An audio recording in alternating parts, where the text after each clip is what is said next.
Hari ini aku mau masak sop karena si kecil batuk pilek terus. Jadi kemarin tuh sempat sembuh batuk pileknya.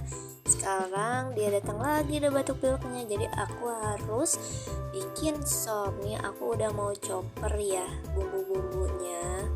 Udah aku blender pakai blender kapsul yang pink. Nah udah gitu aku udah siapin nih sayurannya. Ada wortel, ada kol, ada daun bawang. Jangan lupa kesukaan si kecil itu pakai bakso. Nah ini biar enak lagi aku pakai kulit dan ayam ya. Kulitnya agak banyakin. Nah udah gitu aku tumis deh. Pertama-tama tumis bumbunya dulu sampai harum.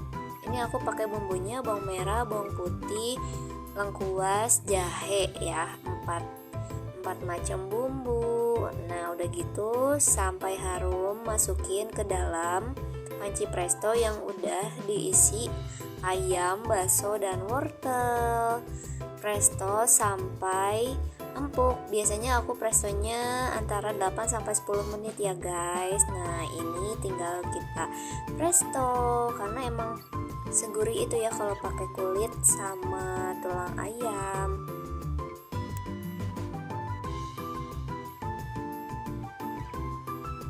Biar segar kita bikin sambalnya. Ada tomat, bawang merah, bawang putih, cabai rawit ya.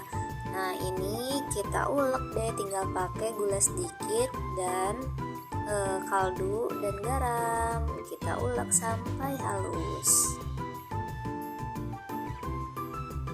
Udah jadi deh nih sambal tomatnya. Nah ini kita masukin kol dan daun bawang ya. Setelah nanti mendidih kita aduk-aduk dan jangan lupa pakai seasoning, kaldu, garam, lada. Nah jangan lupa dicobain rasanya pakai gula dikit ya. Nah ini dia penampakannya guys. Nah ini baksonya udah mulai kelihatan ya, udah mulai matang, seger banget nih. Apalagi cuacanya yang kurang menduk, apalagi cuacanya nih yang berubah-ubah bikin si kecil batuk pilek terus. Nah taram, ini udah jadi sayur sopnya. Sayur sop ala aku, udah ada sambal, nasi anget, tinggal makan deh. Selamat makan.